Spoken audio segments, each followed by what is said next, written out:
Hello Total War Gamers, my name is Deacon and welcome back to our Lindon Rush campaign. We're playing Total War Divide and Conquer and having a ball with a Lindon as it is right now.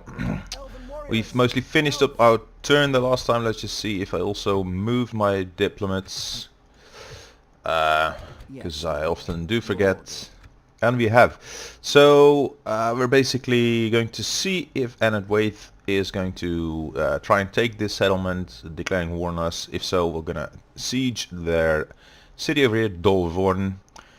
Another thing is that Dunland is moving over, is 100% sure going to take, or not 100. I'm convinced they're gonna take this settlement. So we're gonna try and take it back from them as well, with the combined forces of these two armies. We're gonna try and defend Matraith, or at least that's my plan. We've seen last time that Dunland's gonna have an open approach and probably gonna send stack after stack towards us. And if we wanna sort of block them off, then we'll have to take Northern Tarbat and also Argont over here. Any suggestions as to what I should do, where should I go, please let me know. And right now we'll just have to hit the end turn and see the catastrophe play out.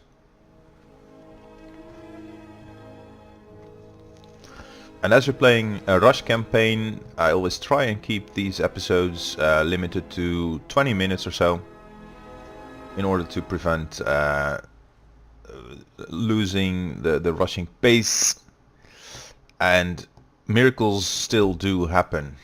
I don't know what it is or where they've gone with their army. Well, according to our house rules, we do not take adoptions, and I refer to our first episode of this series if you want to find out more about how we deal with not only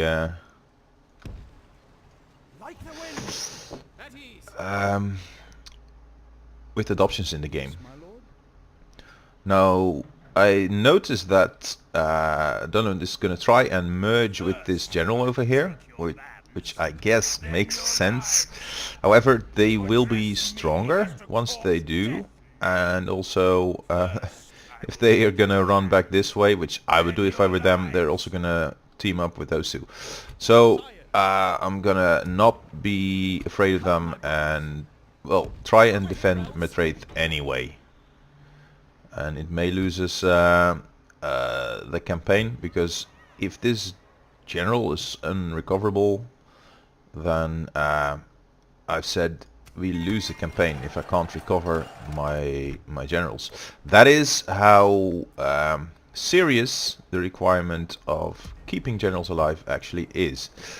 And also I desperately want more visibility, because right now we're fighting in the blind. We're fighting blindly, and then it means great trouble to us, really. So we're gonna converge on a single spot here, combine these armies together and put them under a general, and then hopefully push in and draw away their attention from Matraith, if we still can, because our general is quite far out in terms of movement points. So it's going to take 1, 2, 3 turns for us to even get close, while they also take a couple of turns. For him it's only 2 though. So they will have an army commanded by a general with let's count 3. How many? Wow, 7 and 6 is 13 units against our 5. So if that happens, then we're kinda screwed, I guess, aren't we? Anyway, we are spying on Angmar over here. Their reach is quite far. However, I've seen these movement point predictions, because that's what they are, only a prediction. I found them to often be off. But the more I can do with my my watchtowers, the less I actually need my spies. So I'm gonna... Holy crap. Look at that. Okay. Oh dear.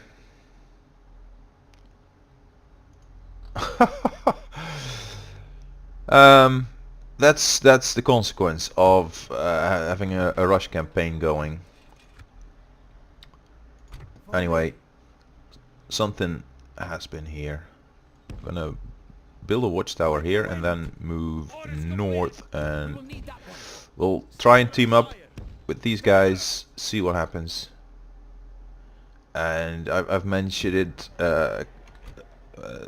10 times before, but we are terribly short of generals. However, many campaigns do offer the possibility, here we are, to actually recruit one. So I can't take adoptions, I have to wait for family members to come of age, but in 6 turns we're going to recruit this one, and then it's going to take another 3 turns until he is on the map. So 9 turns out and we'll have another commander. Now, hey, Teleri Swordsman in Corvillishar. That helps us actually keep it. So, as I said, I want spies and we're gonna train them. So wherever we can, we'll put them on the field and save ourselves from this terrible thing which is blindness. So another spy over here, wonderful. And now I think we're out of funds, so even if we haven't reached our agent limit, which I think we haven't, we just can't recruit anymore. However, we do have extra units here now. And my cavalry moves faster than the infantry, but so I'm gonna send them off separately and just hope that none of them get bribed, because, well, that is a problem. We can't recruit here, and I definitely can't recruit here. But here, this is it's gonna start in 10 turns. So we're getting there, and we're getting there slowly. Now, being the good buddy that I am, if we're actually going to take this away from Dunland, I'm going to gift it to Brie, because those hobbit villages, we're just simply going to liberate them, basically. Now, we know what is coming over here, but we don't know what is coming over here, because Brie was beating back... there is a city of Manglen here, which is now unsieged, but nor are they getting mixed in, nor is the Northern Dunedain. Now, I'm gonna see where I have my diplomats. This guy is moving towards Dolamroth, and the other guy is moving towards the Woodland Realm, which should be our best buddies, because of course they're our kin. But generally, I found that later in the campaign getting alliances is harder, like now. So there went our opportunity to have a new ally. Eventually I'm gonna pay them all to be allies with us once we are rich and filthy rich, but right now not yet.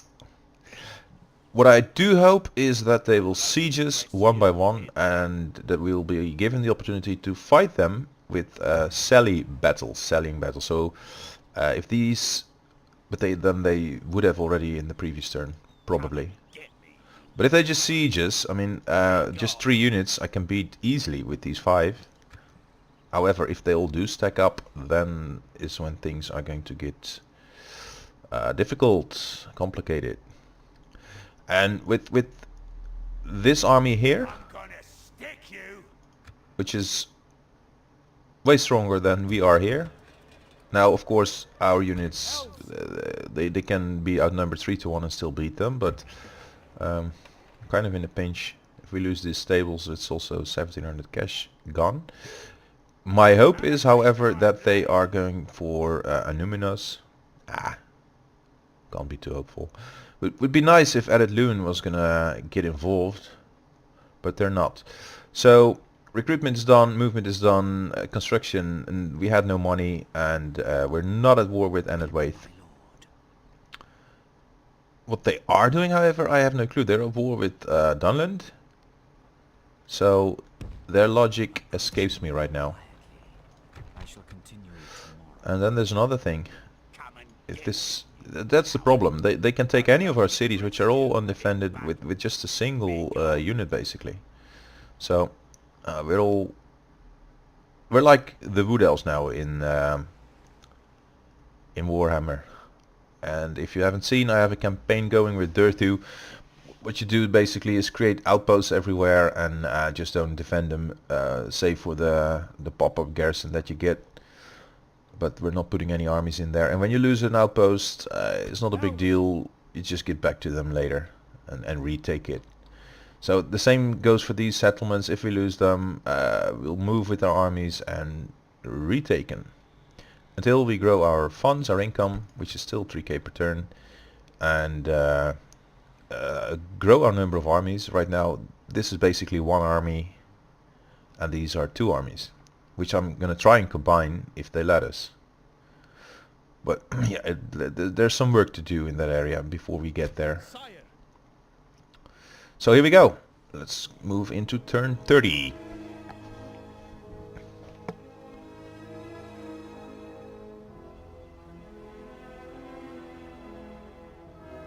And Waith is coming to our relief. And so now they're sieging us with 2 stacks, and I'm gonna sell you anyway. We must defend these lands. With 1 stack only, but they have 7 units or so. Anyway, oh, the other has moved on into our lands. Of course, it's all just too tempting for them. They're all gonna go for freebies, basically. What do we do construction-wise? Barchetta has just completed stables, and it appears that the poorly defended Bar Idonionak has convinced Captain Zograd over here to come and join the party. Well, you're welcome to, Mr. Zograd. We're prepared for you. Now, this is quite the army. As long as they're ignoring our other settlements, then we should be just fine in the north, basically. So, where are we now? This is my diplomat, and here is the dwarves. So let's try for trade rights with them. And map info exchange. There you go. And now, finally, let's go try an alliance. And you reject, but I'm not spending any monies on you. No way, Jose! Where is my other guy? I'm so quick to forget. Where's the other guy? Where did I send him? Why is my memory so lame? Southern Lebanon, of course, yes, going towards Dol Amroth. Yes. Now, if we manage to secure trade rights here, then we should really start and feel the difference, because they own a couple of ports. And alright, I'm gonna do this every next time when we meet a new faction. Give them an alliance offer and map info at the same time. So now we're allies. Cool. Now I'm a pure-hearted elf. I'm not gonna try and trade with Khan. This is not yet version 2.0, so they're simply an evil faction, and they have to stay away from us, and we'll stay away from them. Karas Selernen has an agent, and Karas Nurneled. Now, I'm curious as to what Arid Loon is doing. And we have to keep eyes on this. So where to go first? Basically, if Lindon is going to come this way, I'm hoping they'll move through the north and then take this and go for Carn-Dûm. But I want my lands connected, so if we want to sort of like cut them off, we'll have to take this one. And I'm not planning on doing that anytime soon. We'll first have to defeat this army even before we can. But once they're done for, then yeah, I want to keep my lands connected, and I want to keep a border with Angmar, because we're gonna grind them down. That's basically our approach. Let's sit here. Oh, look, there's Bree. Who's there? Oh my god. If they bribe these four, then ouch, ouch, ouch. I'm gonna be in tears. Like the wind. Now Mertraith is being besieged, and we're gonna sally. Also because I don't want, and it's only 6 units. Well, we are 5. It's laughable. It's just laughable. Let's see what happens here. Mangalen is still occupied by Bree, and they're not intervening, which is a pain, really. Cor Willishard will have a unit in there before he even gets there. However, 1 against 3 might be terms that we don't really want to fight on. So I'm gonna keep my cavalry in there and see if we can prevent them being bribed. Construction money we have. What did we just construct? I don't know if we've constructed anything. We are constructing here. We can't yet. Let's retrain these guys. Can we recruit here? No, we can't. Can we recruit here then? No, we can't. Recruiting, we already are. No, we're not. Now, more spies. Do we want them over at Angmar or Dunland? I'd say Dunland. So Karas Nurnelet has one right now, and we're going to recruit another one right now.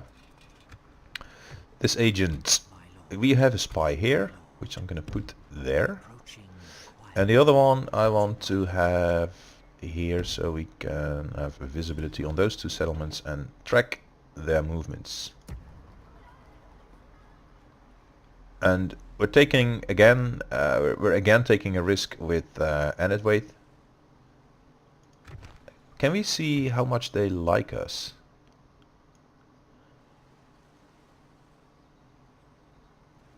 Sort of, in a way. Relations are very good, and they're reliable, and we have trade rights with them. So I'm gonna bet on them fighting Dunland alongside with us, rather than betraying us as a trading partner and face us. Now, here is where it gets serious. These units are all squishy, but the Dunlanding warriors and the Dunner champions, they are able to hurt us, because I think these guys, they have armor piercing. Or don't they? I think anyway. Yeah, they're skilled against mounts, but we're not bringing too many. But they have a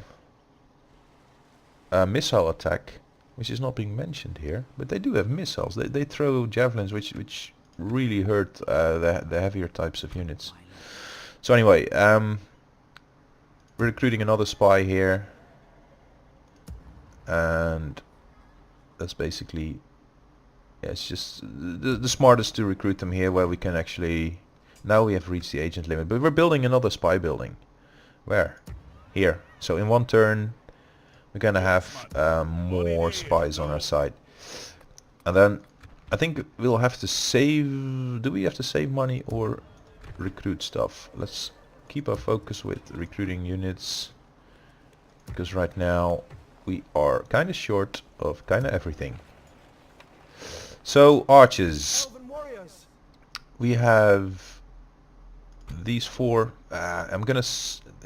These guys are gonna move this way anyway, because regardless whether they move north or south, they need to come this way. And I'm fearful that we're gonna lose this stack due to bribes, but I'm fearful for that just about every turn right now. I'm really suffering from bribe trauma. It's been really traumatizing for me. So anyway, let's sally out and beat them basically. Let's see what their general is. Warband unit. Now they have 3 units of the landing warriors and 1 of the landing huntsmen. They have a 7 missile attack, which is just too much.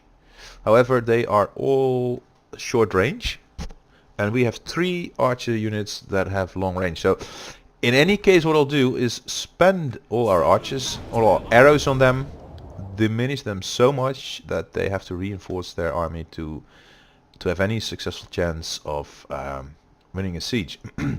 Because say their general comes up and they try and attack us on the next turn after we've withdrawn and given up the battle. If we withdraw inside our walls after we've hurt them, the next turn our arrows have replenished and we again have full quivers. Also our general replenishes his number. I'm just not sure whether or not he does during a siege. That might actually stop his units from replenishing. But I have to say, I don't know. If anyone knows if generals do replenish during sieges, then let me know. And they're retreating. Now if we had cavalry, we'd be able to catch them. Right now we're not gonna catch them, so we're just gonna chase after them. I'm gonna sit my general here, and if they do decide to come here and face us after we've pelted them with arrows, then we may fight with our general for some time, but he can actually can't withdraw, so we'll have to run him back in basically. And okay, now I'm gonna slow down a little bit. These guys are all on fire at will, which is fine, and these guys are gonna sit here anyway. Okay, so first things first, Warband is shielded, and so are the landing warriors. Let's take a look. Do these guys have shields? Yes, they do. These guys also have shields. These guys don't. The landing huntsmen. They also appear to be the general's unit. Them sitting all the way back there. Oops. Let's not fire right now. And already they're engaging us. So this. The thing is, they're not gonna make it. They're not gonna kill enough. I should have engaged with just 1 archer unit and peel away some of their numbers, and then leave it at that. Anyway, I thought they were all coming, but this is actually better.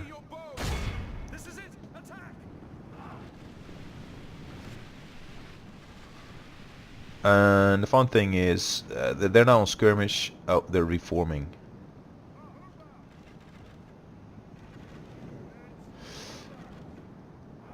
I was gonna try and focus down on them as they're ranged, but the thing is, if they do engage us in a siege and we're gonna get into melee with these guys, then they can actually hurt our swordsman and our commander, while the rest of their units cannot.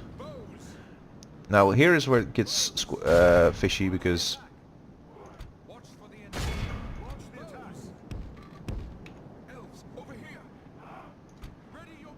I'm gonna have to spread out my units a bit. Thing is, if we have to do nothing but running back, let's see if we run back our units just indefinitely all the way back into the castle. See what they do. If they pull back on their hill, and they are, then what we'll do is simply reopen fire.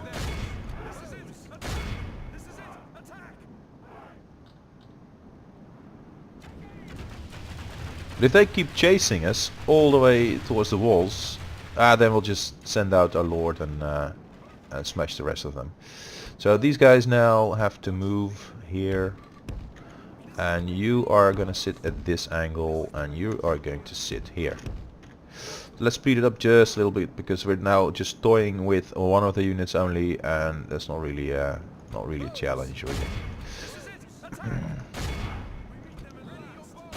And also the impact of the arrows is gonna usually supposed to have a delaying effect on them. So there should be like a stun, a half-second stun, and like a pushback. And now these two units can keep firing while this one withdraws, which is excellent. And now they're wavering. So we're just gonna continue pelting them with arrows, and oh my god. And now we're going to have to withdraw these as well. And this is actually losing us archers. I don't know. I've given them move orders countless times, and they just weren't. Now they're broken. So I'm gonna sit my archers on the wall basically and pull my lord back in.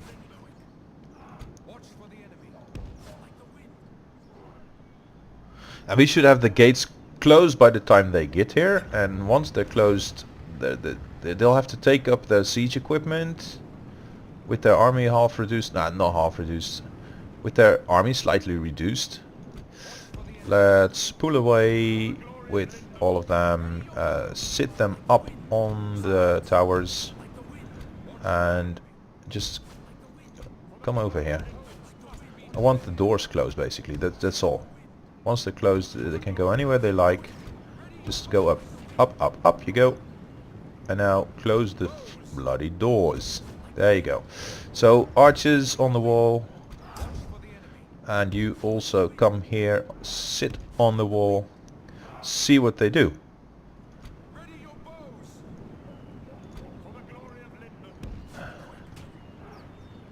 Also funny is that now we have arrow tower fire.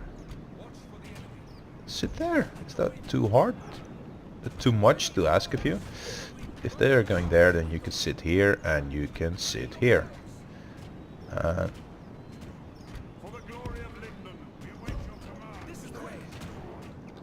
Now this is slowly killing them. The arrow tower fire, not much, but it helps. And now our archers are firing.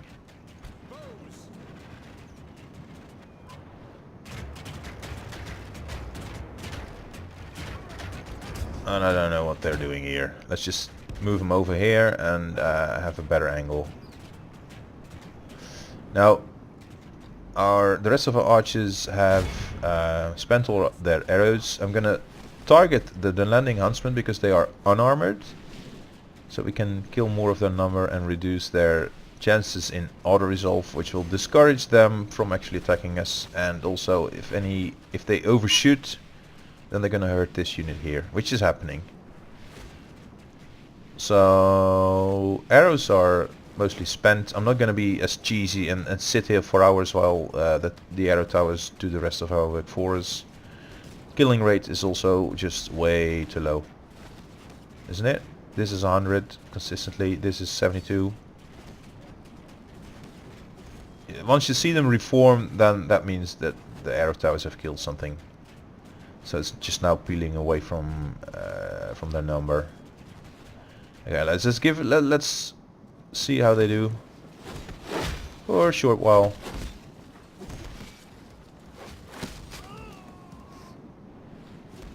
It's just not very effective. It's very slow, and they're of course also shielded. So I think quite a number of hits also are deflected by their shields. Anyway, what I do now is give up the battle, exit battle, really quit.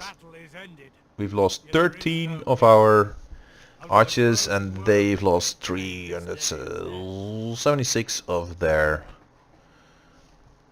of their guys. See the difference in kills. These guys killed like just as much as those two together, which is odd. But anyway, it's good for unit XP, and once they actually do try and break in using the ram and ladders that they have, I'm just gonna set the swordsman up the wall where they deploy their ladders, and my lord behind the gate doors.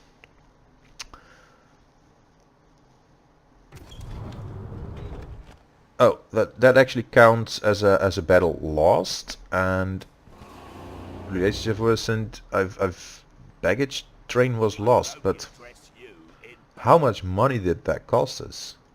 No clue. Anyway, guys, I hope you've enjoyed this episode. If so, and you're still watching, do subscribe, be notified of all my uploads, because I have a couple more Divide and Conquer series going on, and I'd very much like to see you again in my future releases. Leave a like if you care, because it helps YouTube recommend my videos to other potential viewers, and this way you can help my channel grow. If of course for some reason you don't like them, then liking them is totally free, then don't leave a like. But if you do, then I'd like to see that expressed in the stats on the vids. Best thing you could do for me is leave a comment and interact, because ultimately I'm recording the videos to have other people enjoy. Basically, this has to be entertaining. So if I'm enjoying my gameplay and I know that other people are enjoying it with me, that is just grand. That's what I do it for. So see you again soon.